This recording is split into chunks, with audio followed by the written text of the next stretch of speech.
के साथ चलेगा। बीजेपी भी वही है, आरजेडी भी वही है, जेडीयू भी वही है, तो फिर कौन सा बदलाव होगा? नहीं, देखिए, अगर आप मेरा नजरिया जानना चाहते हैं, मैंने कहा जनता चाहती है कि बदलाव हो। क्या बदलाव हो ये तो स्पष्ट नहीं है, किस तरह का बदलाव है। जहां तक जनसुराज की अपनी सोच है कि बदलाव किसी, जैसा आपने ठीक कहा, किसी एक व्यक्ति के बदलाव से, एक दल को हटाकर दूसरे दल के लाने से बिहार में बदलाव नहीं होगा। आपको इसके मूल में जाकर समझना होगा कि बिहार में स्थिति है क्यों, आखिर बिहार में ये स्थिति क्यों है। ऐसा नहीं है कि नेता सब खराब है। नेता अगर खराब है भी तो उसको चुनकर लाने वाली तो जनता ही है, और लोग बार बार चुनकर अगर आ रहे हैं तो लोग ये भी नहीं कह सकते हैं कि नेता ने उन्हें ठग दिया है, क्योंकि अगर कोई नेता या दल आपको ठगेगा तो वो एक बार ठगेगा, दो बार ठगेगा।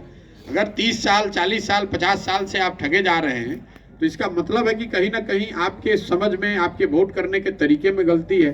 तो जनसुराज की सोच ही वही है कि अगर बदलाव होना है तो वो बदलाव समाज के स्तर पर होना चाहिए। सबसे पहले जब तक लोग अपने और अपने समस्याओं और अपने बच्चों के भविष्य से जुड़े हुए मुद्दों पर वोट नहीं करेंगे, तब तक बिहार में बदलाव संभव नहीं है। वो चाहे जिस दल के पक्ष में बदलाव हो, लेकिन ये जरूरी है कि वो बदलाव उन मुद्दों पर हो जिसकी वजह से बिहार की जनता आज त्रस्त है। सबसे ज्यादा परेशानी शिक्षा को लेकर है, सबसे ज्यादा परेशानी रोजगार को लेकर है, सबसे ज्यादा लोग परेशान इसलिए है कि खेती किसानी करने वाले किसानों की हालत बदहाल है। लेकिन जब वोट होता है तो वोट शिक्षा पर नहीं होगा, वोट रोजगार पर नहीं होगा, वोट खेती किसानी पर नहीं होगा, वोट होगा जात पर, वोट होगा धर्म पर, वोट होगा भारत पाकिस्तान पुलवामा पर, वोट होगा लालू जी के डर से भाजपा को और भाजपा के डर से लालू जी को। तो ये जो पूरा प्रयास हम लोग कर रहे हैं, यही कर रहे हैं जो एक लाइन में जो बात है कि भाई आपकी जो समस्या है वो आपको मालूम है, वो किसी नेता और दल को बताने की जरूरत नहीं है। आपको ये मालूम है कि आपकी समस्या क्या है, लेकिन आप उन समस्याओं पर वोट कर ही नहीं रहे हैं। आप उन समस्याओं पर, अगर आप बदलाव चाहते हैं तो जो आपकी समस्या है, ये आपके बच्चों के भविष्य से जुड़ा हुआ जो मामला है उस पर वोट कीजिए, निश्चित तौर पर बदलाव आपको दिखेगा। दिल्ली में जिस तरह केजरीवाल जी आए, सर आप मुख्यमंत्री बनने के लिए ढूंढ रहे हैं क्या? नहीं भाई, जब हमने दल ही नहीं बनाया है तो मुख्यमंत्री बनने की कहां सी बात है। ये जो अभियान हम लोग चला रहे हैं, मेरी अपनी समझ ये है कि जैसा मैंने अभी बता रहा था कि बिहार में अगर सुधार करना है तो जब तक समाज के स्तर पर यह प्रयास नहीं होगा तब तक आप राजनीति में कोई आमूलचूल परिवर्तन नहीं ला सकते हैं। मुख्यमंत्री को बदल देने से या एक दल को हटाकर दूसरे दल को ला देने से अगर बिहार सुधरना होता तो पिछले 50 वर्ष में तो आपने सारे दलों की सरकार देख ली, आपने इतने मुख्यमंत्री देख लिए। 1967 के बाद, 1967 के बाद बिहार ने 30 अलग अलग सरकारें देखी हैं। ऐसा तो आप नहीं मान सकते हैं कि 30 जो मुख्यमंत्री अलग अलग बने वो किसी में क्षमता नहीं थी, किसी की सोच नहीं थी। तो कहीं ना कहीं जब तक आप समाज के स्तर पर इन चीजों को नहीं सुधारेंगे, बिहार के लोग जो इन चीजों से खुद त्रस्त हैं, इन विषयों पर जब वोट नहीं करेंगे तब तक बिहार को कोई व्यक्ति या मुख्यमंत्री नहीं सुधार सकता है। अगर बिहार को सुधरना है तो लोगों को जिम्मेवारी लेकर अपने विषयों पर, अपने बच्चों के भविष्य पर वोट करना होगा, तभी बिहार सुधरेगा।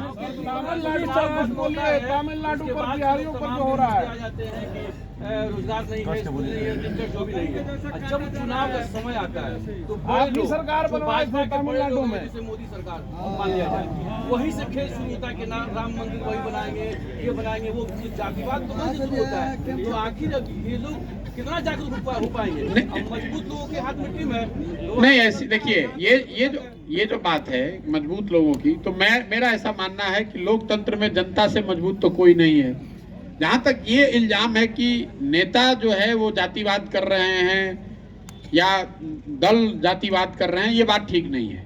मैं रोज मंच से कहता हूं, आपको भी कह दे रहा हूं, बिहार में नेता जात की राजनीति नहीं कर रहे हैं। नेता तो अपने परिवार और स्वार्थ की राजनीति कर रहे हैं। जाति में तो आप और हम फंसे हैं। मान लीजिए कि अभी आपसे पूछेंगे कि जाति की राजनीति कौन कर रहा है, तो बहुत लोग आप में से कहेंगे कि राजद जो पार्टी है वो जाति आधारित राजनीति करते हैं, लालू जी जात की राजनीति कर रहे हैं। मैं रोज मन से कह रहा हूं कि लालू जी जात की राजनीति कर ही नहीं रहे, राजद जात की राजनीति नहीं कर रही है।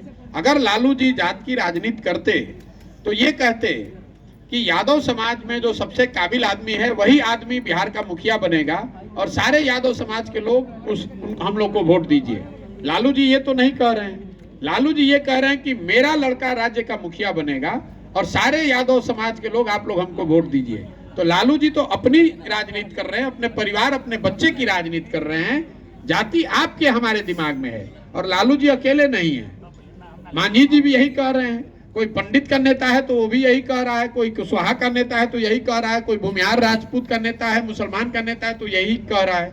जो लोग भी बिहार में राजनीति कर रहे हैं वो अपना हित देख रहे हैं, अपने परिवार अपने बच्चे का हित देख रहे हैं। जातियों के चक्कर में आप और हम फंसे हुए हैं और इसीलिए जो ये पूरा अभियान है वो यही है कि घर घर जाकर हम लोगों को बता रहे हैं कि अगर नेता अपने बच्चे की चिंता कर रहा है तो आपको भी अपने और अपने बच्चों की चिंता करनी पड़ेगी। आप अगर अपने बच्चों की चिंता नहीं करेंगे और आप जात के आधार पर, धर्म के आधार पर, पुलवामा और पाकिस्तान चाइना के आधार पर अगर आप वोट करेंगे तो स्वाभाविक तौर पर आप अपने बच्चों की शिक्षा और रोजगार की व्यवस्था को सुधार नहीं पाएंगे। सर एक सवाल है, सर इधर 150 दिनों से पद यात्रा कर रहे हैं और बार बार बिहार में आप परिवर्तन की बात करें कि बिहार में परिवर्तन आपके नजरों में परिवर्तन का विकल्प कौन सी पार्टी है जिसको बिहार की जनता सपोर्ट करेगी? आपको लेकर के बिहार की जनता में विश्वास पैदा होगा। मैं आपको जो बता रहा हूँ ये बात आप समझिए, राजनीति जो है वो समाज का आईना है। आप कह रहे हैं कि किसको वोट करें, मैं कह रहा हूं कि आपको सबने ठगा है। आपने कांग्रेस को वर्षों तक वोट दिया तब भी बिहार गरीब था, उसके बाद आपने लालू जी को 15 साल बनाया तब भी आपकी हालत नहीं सुधरी। 17 साल से नीतीश कुमार भाजपा के साथ सरकार चलाए तो भी स्थिति नहीं सुधरी। तो आप किस पर भरोसा करेंगे? जिस राज्य को सब दलों ने, सारे नेताओं ने एक तरह से न सुधर पाने वाला राज्य मानकर छोड़ दिया है, उस राज्य को सुधारने की काबिलियत और जिम्मेवारी दोनों ही बिहार की जनता की है। जो आप कह रहे हैं किस दल को बनाइए, मैं कह रहा हूं हर आदमी कह रहा है विकल्प चाहिए, तो मैं कह रहा हूं कि जो विकल्प बनाना चाहते हैं वो साथ में आए और मिलकर विकल्प बनाएं। जनता का विकल्प बने और उस पर सब लोग मिलकर उसको चुने। सर इधर ये जो पूरा पखेड़ा हुआ है राज्य में, बिहार में, देश में, अगर आप एक एक करके सर मेरा सवाल है। आप विभिन्न दलों को अपनी सेवा दे चुके हैं, देश के माने जाने रणनीतिकार हैं और बिहार की जनता आप पर क्यों विश्वास करे? बिल्कुल बिहार की जनता को हम पर भरोसा नहीं करना चाहिए।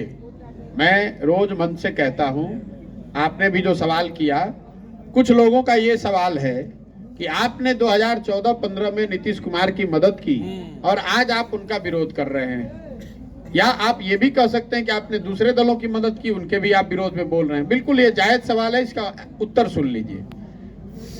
जिस नीतीश कुमार की 2014-15 में मैंने मदद की थी वो नीतीश कुमार थे जिनके शासन काल में 2005 से 2012 के बीच बिहार सुधरता हुआ दिखा था।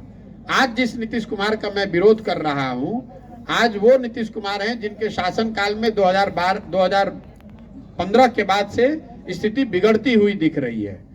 जिस नीतीश कुमार की 2014-15 में मदद की गई थी वो जदयू के नेता थे जो चुनाव नहीं हारे थे, लेकिन उन्होंने राजनीतिक मोरालिटी के आधार पर पद से इस्तीफा दिया था।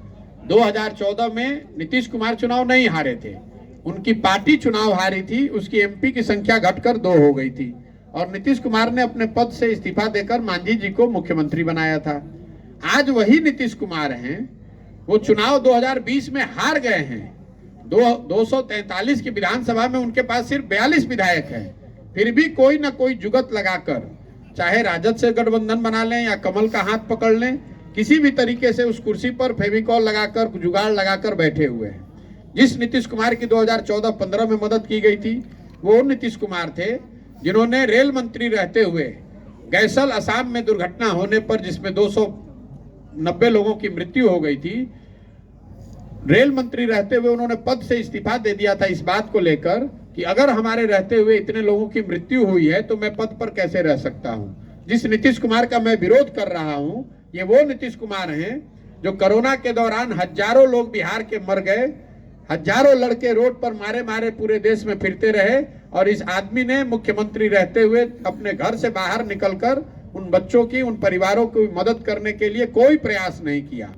और जिन लोगों और दूसरे दलों का जहां तक सवाल है, जिनका ये मानना है कि भाई पीछे आपने मदद किया था आज क्यों विरोध कर रहे हैं, मैं आपको बताना चाह रहा हूं कि लोकतंत्र में ये व्यवस्था है कि जिस व्यक्ति पर, जिस विचारधारा पर, जिस दल पर, जिस नेता पर भी आपका भरोसा है, आप उसकी मदद कीजिए, उसके साथ खड़े होइए, उसको वोट कीजिए। लेकिन वो विश्वास, वो भरोसा, वो वोट 5 वर्ष के लिए है, जीवन भर की गुलामी नहीं है।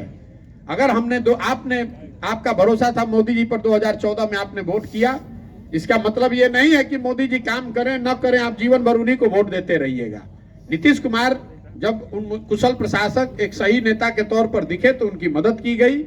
आज जब वो उनका प्रशासनिक जो कार्यकलाप है वो सही नहीं है, राजनेता के तौर पर सबसे ज्यादा दल बदलू नेता के तौर पर उनकी छवि है, समाज में एक मानवीय जो चेहरा है नीतीश कुमार का, यहीं आपके बगल के जिले छपरा में 70 परिवार उजड़ गए, शराबबंदी के अवैध शराब से उनकी मृत्यु हो गई, और नीतीश कुमार अपने जेब में हाथ डालकर विधानसभा में कह रहे हैं कि जो पिएगा वो मरेगा।